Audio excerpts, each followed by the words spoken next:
एक ओके। अगर इंसान रिलैक्स्ड है, स्माइल है, उसको नहीं दूसरों के टेंशन से टेंशन लेना। जी। वो तो इंसान अगर कोई चिल्ला रहा है तो उसको देख के मजा लेगा, बोलेगा वाह यार क्या चिल्ला रहे हो, आंखें गोल गोल घुमा रहे हो, आवाज ऊपर नीचे हो रही है, उसको हुँ, आनंद लेगा। आपको बुरा क्यों लगना चाहिए, जी। मेरे पे क्यों चिल्लाए आप? अरे भाई चिल्लाने दो ना उसको, वो हुँ। उसका स्वभाव है, उसको प्यार करना नहीं आता, वो उसका प्रॉब्लम है, आप क्यों प्रॉब्लम ले रहे हो? तो हम ये तो हमें जीवन जीना आना चाहिए या नहीं, हर इंसान को, कि दूसरों की वजह से हम कोई दूसरों के हाथ के खिलौना नहीं है कि जी, किसी ने आपको हंसा दिया, किसी ने गुस्सा दिला दिया, किसी ने ये कर दिया। तो पहले सही ढंग से जीवन जीना तो सीखना पड़ेगा ना, हर व्यक्ति को। ये जरूरी है, हर इंसान को ये सीखना जरूरी है कि मेरा जीवन किसी के हाथ में मैं ना दूं। इमोशनली मैं अपना अपनी बाजी खुद के हाथ में, मैंने कुछ अच्छा काम किया तो कोई प्रेस करेगा तो मैं खुश हूँ, किसी ने क्रिटिसाइज कर दिया, कुछ बुरा बोल दिया तो मैं दुखी हूँ, तो फिर मैं क्या हूँ? फिर मैंने हुँ, अच्छा काम किया, मैंने आनंद से काम किया, मुझे आनंद लेना चाहिए। कोई कुछ भी बोलेगा, वो कहता है ना, लोग तो हैं कुछ भी कहते रहेंगे। योग सूत्र में अब ये जो शब्द आते हैं ना, कैसे सोचना और कैसा आप सोचते हो और कैसा आपको सोचना चाहिए, ये दो अलग चीज हो जाए। और ओके। कैसे आप सोचते हो, आपको बुरा लग गया, इस तरह आपने जी। सोचा, अब कैसे सोचना चाहिए? सोचो कि बेचारा वो आज सुखी नहीं है, दुखी है, इसलिए चिल्ला रहा है। सोचो कि अ, शायद वो कॉन्स्टिपेटेड होगा, मजा ले सकते हो। जी। सोचो कि उसका भूखा होगा, उसको खाना नहीं खाया इसलिए गुस्से में है। कुछ भी सोच लो, लेकिन उससे बुरा नहीं मानना है और उसको ये नहीं कहना चुप, चिल्लाना बंद कर, मेरे पे कैसे चिल्लाया। आप दुनिया को नहीं कुछ कह सकते, बदल नहीं सकते, जो जैसा है वो है ही। मैं अक्सर एग्जाम्पल देती हूँ कुत्ते का। कुत्ता, हम जानवरों से बहुत सीखते हैं और योग ने प्रकृति से बहुत कुछ लिया है। अब कुत्ता है, कुत्ता भौंकता है, कुत्ता काटता भी है, लेकिन फिर भी लोग कुत्ते को अपने घर में रखते हैं। क्यों? क्योंकि उसका एक गुण देखा है कि वो वफादार है। कुत्ता वफादार है, इंसान नहीं है। कुत्ता वफादार है, इसलिए कुत्ते को घर में लाते हैं। मगर घर में लाते हैं तो ये तो नहीं कह सकते ना रणवीर कि भाई अब तू मेरे घर में है, अब तेरा भौ भौ मुझे सर दर्द कर रहा है, हाँ मुझे माइग्रेन हो रहा है, तेरा भौंकना बंद कर, कोयल की तरह गा। आपको कोई पागल खाने ले जाएगा। और जहां तक उसके काटने का सवाल है, आप क्या करते हो? आप ध्यान देते हो कि भाई क्या करने से वो हाँ गुर्राता है, वो चीज याद रख के आप नहीं करते। आप नहीं करते नहीं तो वो आपको काटेगा भी और इंजेक्शन आपको लगेंगे, उसका तो कुछ जाने वाला है नहीं। तो अगर मुझे कुत्ते के साथ रहना है तो मुझे कुत्ता किस चीज से इरिटेट होता है वो याद रखना पड़ेगा। वो चीज मैं ना करूं, मैं कुत्ते से एक्सपेक्ट नहीं कर सकती कि वो भौंकना बंद करे, काटना बंद करे।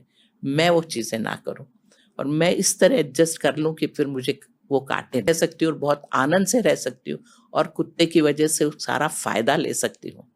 अब ये जो समझ कुत्ते के साथ आई है मुझे, यही समझ हर इंसान के साथ आनी चाहिए। अभी वो चिल्ला रहा है तो भाई ठीक है, आप अपने आप को बचाओ ना, आप क्यों हुँ, डिस्टर्ब हो रहे हो? आप वो सब ना करो जिससे वो और ज्यादा चिल्लाए, ध्यान से सुनो, उसके बारे में कुछ अच्छा बोल दो जिससे वो बेचारा थोड़ा खुश हो जाए, अभी दुखी है वो इसलिए जी। चिल्ला रहा है। मन के अंदर कुछ कंपैशन लाओ, कुछ करुणा लाओ, समझो, ये नहीं कि चिल्लाना बंद कर। तो ये जो हमने हम में परिवर्तन आया, वो योग कहता है, वो योग की साइकोलॉजी, साइकोलॉजी सब सब्जेक्ट योग में है, जो हम ये सारी बातें सिखाते हैं कि कैसे सोचना चाहिए, कैसे आप सोचते हो लेकिन अब उसे बदलो, रीसेट। कठिन नहीं है, बहुत आसान है और हम करते भी है, अमुक जगह करते हैं, अमुक जगह भूल जाते हैं। बस करने लगो, अपने आप को नुकसान पहुंचाना बंद करो, है ना? एक और सब्जेक्ट है योग और वो है फिलॉसफी, तत्व ज्ञान। योग में तत्व ज्ञान आता है। जो मेन चीज आती है वो है कि आप कुछ भी करो, पर्पस क्या है, क्यों कर रहे हो, वो ध्यान में रख के करो। अब जैसे आप यंग बच्चों के साथ बात करते हो, कॉलेज जाते हैं, कॉलेज क्यों जा रहे हैं भाई? पर्पस बड़ा क्लियर है कि भाई थोड़ा ज्ञान प्राप्त करना है, मैं क्या हूँ, मैं अब क्या लाइन आगे लूँ, वो सब समझना है और आगे बढ़ना है। कॉलेज में जाने का ध्येय, पर्पस बड़ा क्लियर है, मैं कॉलेज इसलिए जा रही हूँ। लेकिन अगर एक बच्चा भूल जाता है क्यों जा रहा है कॉलेज में जा रहे हैं, मस्ती कर रहे हैं, दोस्त बना रहे हैं, लड़के लड़की घूम रहे हैं, पर्पस भूल गया है वो। लड़के लड़की घूम रहे हैं, फिर प्यार हो गया, फिर हार्ट ब्रेक हो गया, वो किसी के साथ गए इसलिए गुस्सा आ गया, एसिड थ्रो हो गया, डाउन फीलिंग हो गया, सुसाइड हो गया, क्या क्या बकवास हो जाता है सब। क्यों ये सब होता है? क्योंकि हम कॉलेज क्यों गए हैं उसका पर्पस ही भूल गए। हम शादी करते, पर्पस याद रखो भाई, एक तो वहां भी गड़बड़ होगी। हमें बच्चा चाहिए, पर्पस याद रखो कि भाई क्यों बच्चा चाहिए, बच्चे के साथ क्या क्या होगा, वहां गड़बड़ होगी। तो ये सारी चीजें योग फिलॉसफी, और वो कहती कि सोचो काम करने के पहले, क्योंकि कोई भी कर्म आप करोगे वो कर्म आपको वापस भोगना पड़ेगा। कर्म का सिद्धांत वो योग पूरा मानता है 100%। मैं आपको मदद करूंगी तो आप शायद मुझे मदद ना भी कर पाए, लेकिन कहीं से मदद आ जाएगी जब मेरा वक्त आएगा तब। ये कर्म थियरी। तो ये फिलॉसफी योग बात करते हैं। तो साइकोलॉजी, फिलॉसफी, और तीसरा विषय है टेक्नोलॉजी जो बहुत पॉपुलर है। आसन, प्राणायाम, मेडिटेशन, क्रिया, बंधा, मुद्रा, ये सब योग की टेक्नोलॉजी है, टेक्निक्स, तकनीक योग की। और इनका उपयोग क्या है? साइकोलॉजी, फिलॉसफी समझना, ये तकनीक का उपयोग है। नहीं कि मैंने ऐसा आसन किया, देखो सब देखो मैं क्या क्या कर सकता हूँ, सर्कस के आदमी बन गए आप, ये कर दिया। ये योग में दूसरों को बताने के लिए कुछ है ही नहीं। योग में खुद को समझने के लिए सब कुछ है। मेरा शरीर क्या है, मेरे शरीर में कहाँ कठिनाई आ रही है, कहाँ गड़बड़ है, उसको मैं ठीक ठाक करूँ। मेरी अमुक एरिया मेरे सेंसिटिव है, भी मुझे बार बार सर्दी हो रही है तो मैं क्या करूं कि जिससे वो ना हो, या मुझे बार बार। तो ये सब समझना खुद के बारे में, और ये टेक्निक का उपयोग करना अपने आप को बदलने में, ये सब योग आता है। सिर पे खड़े हो गए, योग कर रहे हैं, सूर्य नमस्कार कर रहे हैं, योग कर रहे हैं। अरे भाई, ये योग का एक आसन का पार्ट है, और वो भी इतना करने की भी जरूरत नहीं होती है, पर्पस बड़ा अलग है। तो वो समझते ही नहीं कि भाई हम जीवन कैसे जी रहे, हमारे मन की स्थिति क्या है, में कितनी बार हमें गुस्सा आता है, कितनी बार हमें चिंता हो जाती, कितनी बार हम दुखी हो जाते। वहां ध्यान दो ना, और उसको ऊपर उठो। और वहां अगर कुछ करने के लिए टेक्निक का उपयोग करना हो कि शांति से मैं बैठी हूँ, विचार बंद कर दिया है, या अमुक आसन किए क्योंकि सर्कुलेशन ही सिर पे कम है तो करो, ये सब टेक्नोलॉजी साथ में आती है। वो योग बहुत प्रकार के हैं जी। आपने ये सब नाम सुने होंगे। हठ योग बहुत पॉपुलर है, जो फिजिकल है, जो फिजिकल, हाँ, बॉडीली ज्यादा आसनास, मगर काफी कठिन कठिन आसन भी वो हठ योग में आ जाते हैं। ये बात आते हैं उसके बाद। दूसरा है राजयोग, तीसरा है मंत्र योग, तंत्र योग, भक्ति योग, ज्ञान योग, कर्म योग जो भगवत गीता ने बताया, और भी बहुत से योग हैं। प्रैक्टिकली काफी योग पहले थे। फिर एक व्यक्ति आए जो बहुत ही स्कॉलरली थे, बहुत ही योगिक व्यक्ति, जिनका नाम था पतंजलि। ग्रेट व्यक्ति। उनका एरा था लगभग 400 BC बिफोर क्राइस्ट का उनका समय था लगभग। उनके बारे में बहुत कम मालूम है क्योंकि पहले रिटन स्क्रिप्ट्स नहीं होती थी, लेकिन योग तो उसके भी पहले से है। पतंजलि ने तो जो भी योग है उसको कंपाइल किया और उसको व्यवस्थित 8 स्टेप्स में डाला, अष्टांग। लेकिन योग तो उसके पहले भी है। कोई भक्ति कर रहा है, कोई वो कर रहा है, एक पैर पे खड़ा है बरसों तक, हठ योग कर रहा है। कोई मंत्र तंत्र में लगा है, तांत्रिक बने फिर रहे हैं, मंत्र में लगे हैं, जो किसी को सेल्फ रियलाइजेशन के लिए समाधि पहुंचना है तो कोई वो कर रहा है। तो ऐसे अलग अलग सब लोग करते थे। लेकिन फिर जब कृष्ण का वक्त आया, युग आया, तब कृष्ण ने बताया कि नहीं, इंसान को अपना कर्तव्य करना है और जो रिजल्ट है वो छोड़ दो, मगर कर्तव्य करते चलो। ये सब छोड़ छाड़ के और एक पैर पर खड़ा होना और खाली लग जाना, वो नहीं। आपके कर्तव्य है। आप आए हो, आपके माँ है, बाप है, अब संबंध अपने आप हो गए और आपको चाहिए कि आप आगे बढ़ो। देखिए ना, रणवीर, जब हम पैदा होते हैं तब हमें संभाल लिया जाता है। हवा है, पानी है, खुराक है, ये है, पेड़ है, पौधे, सब कुछ है। तो बच्चा सब कुछ के साथ बड़ा होता है और आसपास सारे लोग हैं। कोई गेहूं उगाता है तो हमें गेहूं की रोटी मिलती है, कोई चावल उगा रहा है, मिल रहे। पूरा संसार, पूरा विश्व हमारे लिए है और सब अपना अपना कर्तव्य कर रहे हैं। संसार, किसान अपना काम कर रहे हैं, इंजीनियर्स अपना काम कर रहे हैं, लेबरर्स जो मेहनत करने वाले हैं, पत्थर तोड़ ये तोड़, वो अपना काम कर रहे हैं। हर एक के काम से ये सब चीज़ें बनी हैं। रास्ते बने, प्लेन बने, ट्रेन बने हैं, ये सारी चीज़ें उसकी वजह से बनी। और कोई बिजनेस कर रहा है, ट्रेडिंग, तो दुकान खोलता है, दुकान में सब माल आता है, फिर वो बेचता है, हम जाते हैं, वो लेके आते हैं, फिर हम उसका पाउडर बनाते हैं और फिर हमारी रोटी बनती है। एक रोटी के लिए लाखों लोगों की मेहनत है, तो हमें भी अपना कर्तव्य करना चाहिए ना। तो योग शास्त्र ये बात करता है, भगवत गीता में ये बहुत स्ट्रांग लिखा है और योग शास्त्र ये सारा योग अपनाता है। तो पतंजलि ने क्या किया? पतंजलि ने सारे जो मेन योग थे, भक्ति योग है, हठ योग है, राजयोग है, यानी होलिस्टिक अप्रोच अपनाया। हमारे को अच्छी भावनाएं भी लानी चाहिए, हमारे को अपने शरीर का भी ध्यान रखना चाहिए, मन का भी ध्यान रखना चाहिए और हमारा आत्म उद्धार भी करना चाहिए। राजयोग, ऊपर पहुंचना है, यानी बेटर और बेटर लेवल पर आना चाहिए। सारी चीजें, सबको हमारा ध्यान जरूरत है, सबके सब एरिया में हमें आगे बढ़ना है। तो उसने, पतंजलि ने अष्टांग योग बनाया और बहुत ही व्यवस्थित किया।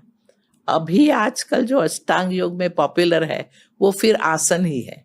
पतंजलि ने जो अष्टांग योग बताया, 8 स्टेप्स, 8 फोल्ड पाथ, हमारे जीवन की पायदान, एक के बाद एक चढ़ो, ऊपर तक पहुंचोगे ही। और इसीलिए मैं कहती हूँ कि योग साइंस है, क्योंकि आप ये करोगे तो आपको ये रिजल्ट मिलेगा ही, बिल्कुल साइंटिफिक है। इसलिए पहला कदम आ जाता है यम, सनातन धर्म आता है। शुरुआत ही सनातन धर्म से, यम, किसी को हर्ट नहीं करोगे, हिंसा नहीं करोगे, अपने आप पर भी हिंसा नहीं करोगे, बुरा लगना, चिंता होना, ये अपनी हिंसा है, वो भी बंद। पहला कदम है अहिंसा, सत्य, अस्तेय, दूसरों चोरी वोरी ना करना, किसी की क्रेडिट तुम ले रहे हो मत करो भाई, उससे आपका ही जीवन में, शरीर में प्रॉब्लम आएगा। ब्रह्मचर्य, सेंसेस पर कंट्रोल, कुछ चीज अच्छी लगी तो खूब खा ली, कुछ चीज पसंद आई, आनंद आया तो कर लिया, नहीं क्या सही है क्या गलत है सोच कर करना। ब्रह्मचर्य और अपरिग्रह, खूब मेरा मेरा मेरा इकट्ठा कर लो भाई, संसार में बहुत है, तो जितना चाहिए उतना ही लो, ज्यादा जरूरत नहीं है। Anything excess is like a poison, तो ये संभालना बहुत जरूरी। तो ये पहला कदम। दूसरा कदम है नियम, कि नियम में मैं क्या करूं अपने लिए, ये तो मैं संसार के साथ क्या करूं ये बात आती। दूसरों के साथ झूठ मत बोलो, दूसरों को हट मत करो, दूसरों के साथ चोरी मत करो, ये पहला कदम। दूसरा कदम है मैं मेरे लिए क्या करूं, तो यहाँ आती बात क्लेanलीनेस, शौच, संतोष क्या है, पहले देख के आनंद तो लो, फिर जो नहीं है उसके लिए मेहनत करो, मगर दुखी रहना है जीवन भर वो गलत है। संतोष। तीसरा है तप, तप में आता है जो मेरी कमियां है उसको हटाना ही है मेहनत करके, उसको कहते हैं तप। स्वाध्याय, अच्छा पढ़ना, अच्छा सोचना, खुद के बारे में समझना, वो चौथा स्टेप। और पांचवा है ईश्वर प्रणिधान, एक्सेप्ट सम हायर रियलिटी। ईश्वर शब्द आता है योग में, यही ईश्वर शब्द आता है। योग रिलीजन नहीं है, लेकिन योग में ईश्वर शब्द यहाँ आता है। जब आप मेहनत कर रहे हो ना, खुद को सही बना रहे हो, तो फिर अहंकार आने की शक्यता है। इसलिए ईश्वर है कि अगर आप कुछ अच्छे हुए हो तो भी कुछ, सब कुछ अच्छा चल रहा है इसलिए अच्छे हुए हो, सब व्यवस्था ठीक चल रही नहीं तो नहीं भी होते। इसलिए ये संभाल कर आगे बढ़ना, तो ये यम और नियम है। फिर आता है आसन। फिर शरीर को, जो भी शरीर में है कमजोरियां, कठिनाइयां, टेंशन, ये वो, उसको हटाना है, शरीर को फ्लेक्सिबल बनाना है, लचीला बनाना है। और उसमें बात आती है हमारी स्पाइन की, हमारी रीढ़ की हड्डी। हमारी रीढ़ की हड्डी को लचीला बनाओ, वो अगर कड़क होगी, ये सब वर्टिब्रेज है ना रीढ़ में, वो बीच बीच में से नसें निकलती है, नर्व्स, तो वो अगर दब गई तो फिर दर्द वर्द और सब प्रॉब्लम शुरू हो जाएगी। उनको लचीला रखो, और इसीलिए आसन है। आगे झुको, पीछे झुको, साइड में जाओ, ट्विस्ट करो, ऊपर की ओर खींचो और नीचे की ओर जाओ। ये 6 तरह के आसन रीढ़ की हड्डी के लिए। और दूसरा एरिया है पेट, स्टमक, उसको नरम रखो। उस पर वजन आया और वो ऊंचा आ गया तो वो स्वास्थ्य ठीक नहीं रहेगा। इसलिए पेट हमेशा अंदर हो, इन कॉन्टूर, और सॉफ्ट हो। नाभि, तो योग के हठ योग में यानी आसन के साथ ये सब एरिया की बात आती है। और फिर एक्सट्रीमिटीज, आप हमारे हाथ पैर, हम पलाठी मार के बैठना तो आना ही चाहिए। मैं तो बोलती हूँ आजकल हम लोग भूल गए हैं, सब कुर्सी पर बैठते हैं, उससे प्रॉब्लम बढ़ रहे हैं। हार्ट के प्रॉब्लम सबसे ज्यादा बढ़ रहे हैं कुर्सी पर बैठने से। मालूम है आपके हार्ट को अंगूठे से ऊपर की ओर खून खींचना पड़ता है, सर्कुलेशन करता है ना। अब ज्यादा जोर लगाना पड़ता है अगर आप यूं पैर लटका के बैठे हो तो। अगर आप पैर ऊपर करके बैठे पलाठी पे तो वो गुरुत्वाकर्षण का फोर्स खत्म हो गया। यहाँ तो गुरुत्वाकर्षण का फोर्स है, ग्रेविटी, यूं खत्म हो गया तो फिर हार्ट आराम से काम कर सकता है। वो फोर्स हट गया। तो योगियों ने 28 मेडिटेटिव पोज बताए, एक दो भी नहीं। हम आसन सब कर लेते हैं मगर मेडिटेशन के तरीके, सुखासन है, पद्मासन है, वज्रासन है, अमुक चीज फेमस है, सिद्धासन है, स्वस्तिकासन है, बहुत सारे ऐसे हैं। आप पैर ऊंचे करके बैठो, पांव अपनी ओर साथ में लेके बैठो, एक्सट्रीमिटीज, ये योगी कहते हैं। फिर भले कुर्सी पे बैठो, भले जमीन पे बैठो, कहीं भी बैठो, मगर पैर आपके साथ होने चाहिए। तो हार्ट सही रहेगा, हमारा डाइजेशन सही रहेगा, हमारे ये सारे एरिया लचीले रहेंगे, वहाँ कड़कपना आएगा ही नहीं, हेल्थ अच्छी रहेगी। फिर आपको बहुत ज्यादा आसन करने की जरूरत नहीं, एक दो किया ठीक रहोगे। अगर आपने अपने शरीर को लचीला बना लिया है तो तब तक नहीं। आजकल तो मैंने देखा है यंग बच्चे हाथ जमीन तक टच भी नहीं कर पाते। उनको बोलो जरा झुको बेटा, तो पाँव तो घुटने तक ही हाथ जाते हैं, जबकि जमीन तक तो हाथ जाना चाहिए ना। एक पेपर गिरा है तो झुक के उठाने जितने तो शरीर सही रहे ना। पश्चिमोत्तानासन जो बहुत फेमस आसन है, जहाँ आप सिर पैर को सीधा कर रहे हो जमीन पे बैठ के और सिर को घुटने पे लगा रहे हो, उस पोजीशन पे, और पिताजी चले जाते बैठ जाओ, ये हमारी पनिशमेंट। आधा आधा घंटा बिठा देते थे, फिर माँ बोलती थी अरे बाबा बच्ची को उठाओ। तो ये तो उस समय से इतना फ्लेक्सिबल बॉडी हो गया था मेरा, क्योंकि वो यंग एज में सब तरह के आसन क्या क्या नहीं किए, सब तरह के कर लिए। तो अब भी बॉडी फ्लेक्सिबल है, बिल्कुल आराम से मैं सब कुछ कर पाती हूँ, हेल्थ फिट है, सब कुछ अच्छा है। तो ये इसलिए कोई भी, मैं बताती हूँ रणवीर, जिंदगी में कोई भी मेहनत वेस्ट नहीं जाती, नो एफर्ट गोज वेस्ट, उसका असर रहेगा ही। और आपने अपना ध्यान दिया ना, असर रहेगा उसका, क्योंकि 24 घंटा है हमारे पास, उसमें से 8 घंटा आपको सोना बहुत जरूरी है। अब सोने में आप थोड़ा मेडिटेशन कर लो, सोने में प्राणायाम भी कर लो, सोने में शांति से बैठो, सोने में पढ़ाई भी कर लो, कुछ फोकस करना हो तो। यानी वो नींद उतना कम लोगे तो चलेगा 8 घंटे में से, लेकिन 8 घंटे के आराम की जरूरत है जी। बाकी बचे जो समय, उसमें आपको बहुत कुछ करना है। आपको खाना भी खाना है दिन में 4 बार, आपको स्नान करना है, आपको परिवार के हर व्यक्ति के साथ थोड़ा समय निकालना है, हर व्यक्ति के साथ। ऐसा होलसेल नहीं चलेगा, सब डाइनिंग टेबल पर बैठे हेलो आए और चले गए। You have duty towards everybody, हर व्यक्ति के साथ थोड़ा समय, आधा मिनट निकालो, मगर वो जरूरी है। तो ये सब करते हुए कितना समय आपके पास वर्क के लिए मिलेगा? 8 घंटा, मैक्सिमम 10 घंटा, उससे ज्यादा तो मत समय दो उसको। बाकी तो दूसरा सब करना चाहिए। फिर वो समझते हैं कि उतने में आपने जितना कमाया ठीक है, और जितना कमाया उसमें आधा वापरो, 1/4 रखो फ्यूचर के लिए, और 1/4 रखो सारे अच्छे काम जो दूसरे कर रहे हैं उनको हेल्प करने के लिए। इस तरह पैसे को भी मैनेज करो, क्योंकि you have duty towards others, society, बहुत सारी चीज़ें ये सब। तो ये सब उन्हें समझाते हैं तो समझ में आता है। कोई लोग 4 घंटे में भी खूब कमा लेते हैं, और कोई लोग दिन रात निकालते हैं मगर वो नहीं कमा पाते।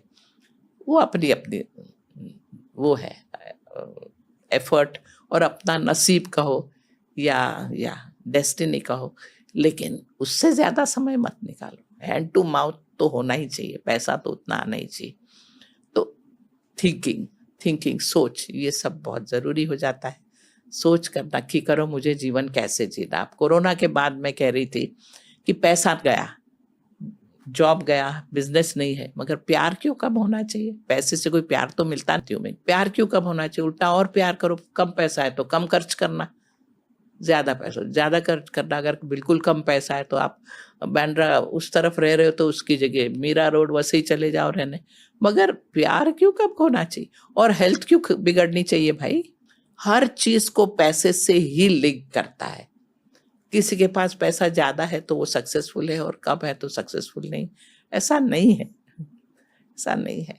हाँ, बेसिक तो पैसा चाहिए ही चाहिए, लेकिन ये सब भी तो चाहिए ना। तो मैं समझाती हूँ कि चलो जाओ और ज़रा प्यार से बात करो। हस्बैंड को कोसते रहते हो, कुछ कमाता नहीं, उसकी जगह उसके गुण देखो और प्यार से रहो और चलो